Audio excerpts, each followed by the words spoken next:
नमस्कार दोस्तों, स्वागत अभिनंदन। आप देख रहे हैं देवभूमि उत्तराखंड से यूट्यूब चैनल मदन मोहन सती उत्तराखंड।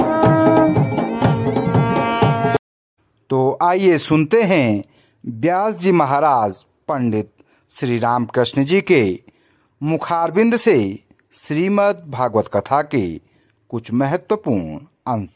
यदि हमको पुत्र चाहिए, देखो अब क्या बात आ रही है, ब्राह्मण देवता वैसा जोड़ रहे हैं, संकल्प की योजना। अरे इतना इतना महाराज की हमको अवच्छिन्न संतति प्राप्त्यर्थम संकल्प जोड़ दिया उसने। अब पूर्व सवन संस्कार अहम करी से संकल्प जोड़ रहा।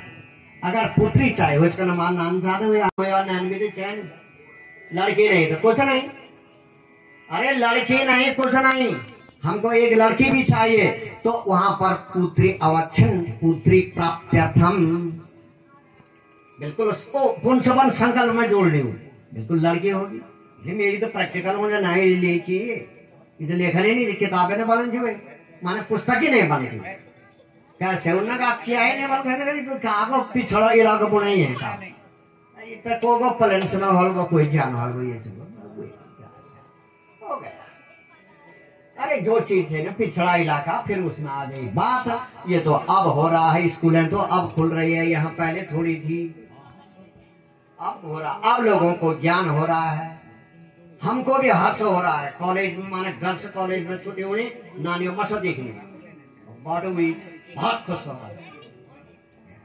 यह दिन में घोलती रखवानी थी, बीच में लेडी लड़कियों स्कूल जो वो आगे भी लड़कियों होनी थी, वो स्कूल होनी थी, घर होनी।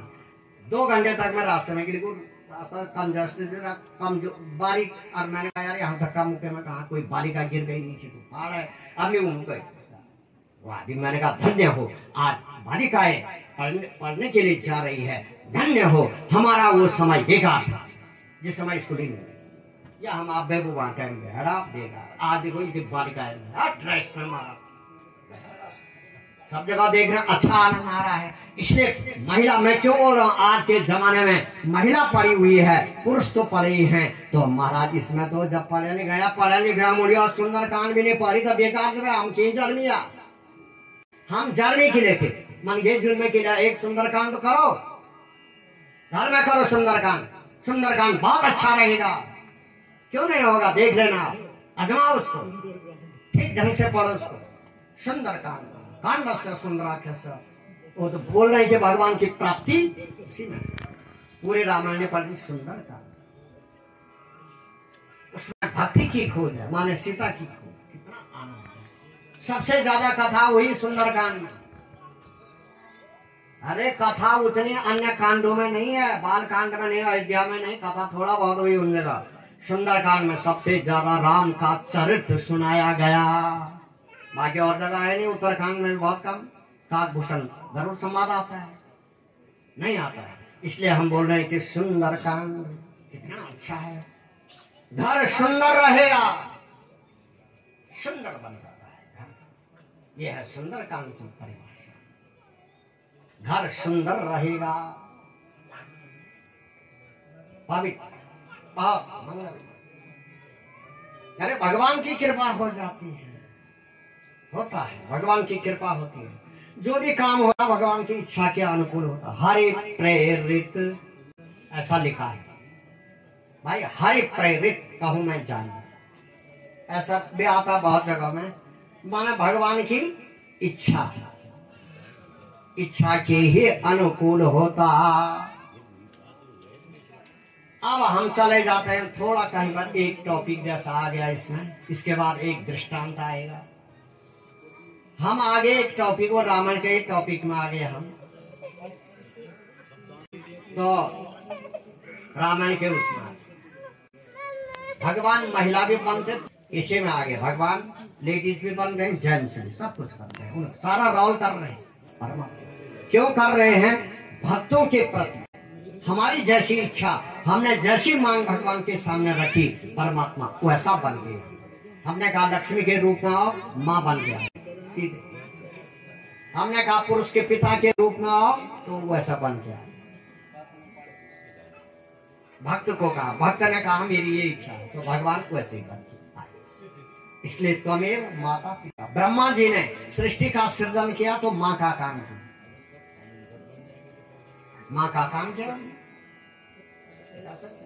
भगवान विष्णु ने भी माँ का रोल, जो ब्रह्मा को प्रकट करने वाले वही तो थे, वो कमल के पुष्प, माँ का वो किया, माँ का रोल उन्होंने निभाई, माँ की भूमिका निभाई वहां पर। और हमारे फिर पिता तो वह है, त्वमेव पिता त्वमेव, ऐसा तो हम बोलते हैं भगवान विष्णु के, परमात्मा है, वही हमारे रामचंद्र जी। हरि प्रेरित, हरि प्रेरित इच्छा, परमात्मा की जो इच्छा रही,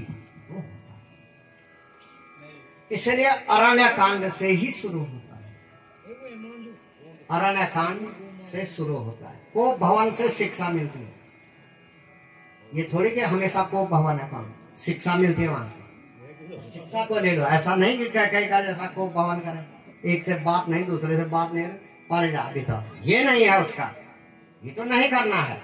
क्या करना है, वहां से शिक्षा लेनी है। वहां का मतलब ये है, जब कोप भवन में राजा दशरथ गए तो दोनों के बीच में बात थी, कैकेयी और दशरथ जानते हैं कि क्या हो गया, ये क्यों नाराज हो रहे थे, तीसरा नहीं जानता था। इसका मतलब अगर अनबनी हो गई परिवार में तो मकान के अंदर बात करो, कमरे के भीतर होनी चाहिए बात, खोला दीवार में तो हो, क्योंकि चार शत्रु के चार मित्र भी सुन लो, वही हल्ला होने के बाद अच्छा थोड़ी लगेगा। गांव वाले इधर से भी आए उधर से भी आए, सबके पास बात चलेगी। कैकेयी ने गुप्त बात ये रखी है, हम लोगों के लिए शिक्षा है कि यदि कोई बात विवाद कुटुंब में परिवार में किसी से कुछ नाराजी हो तो कमरे में जाओ, कोप भवन का मतलब नहीं, वहां से शिक्षा भी तो मिल रही है। वो आप करा बोलो बात, बाहर मुना करा बोल, अब कटियो बैठे, देखो कितनी अच्छी बात, अंदर करो, अब वाकई करा फैसला, बाकी कोई मीटिंग तो नहीं, कोई चलो, तो यही तो है, अंदर वाली बात आई ना, इसलिए उसने अंदर, नहीं तो वो जाती नहीं। तो कौन सा वो मंत्रा के बहकावे में गई, अरे उसने कहा कि अपनी जो बात है ठीक है, मंत्रा ने तो ऐसा ऐसा बोला, पर ये अपनी बात अंदर, बाहर हमारी पोल आउट न हो। देखा अपना तमाशा, ये आओ मैं यहाँ लड़ा कौन झगड़ा कौन हमारा, ठीक देखो न आओ, अंदर नहीं हुई, अंदर हो रहा है हमारा जो बिगड़ी है, जो उसकी मांग थी। उसने कहा भारत के लिए राज्य बिल्कुल अंदर बोल रहे, बाहर नहीं कहा उसने, इसलिए अंदर लेती। कोप भवन का मतलब, कोप भवन का उद्घाटन सबसे पहले इक्ष्वाकु राजा, किस जमाने के राजा थे, और वहां से होकर के उसका उद्घाटन नहीं हो पाया, तो हमारे कैकेयी के द्वारा उद्घाटन हुआ कोप, परंतु उसने तो दूसरे के लिए शिक्षा दी, संसार को शिक्षा भी दी। ऐसा मत समझना कि रोष लगा करके नाराजी होकर के पड़ जाओ, ऐसा नहीं। ये करो कि अगर कोई बात विवाद वाली बात है या तुम्हारी कोई नहीं मान रहा सुन रहा है तो उसको अंदर करो, उस बात को बाहर मत फैलने, अंदर ही होना चाहिए। भीतर का फैसला भगवान देखो, उसमें मनन करो, रामायण पर मनन करो, रिसर्च करो उसमें।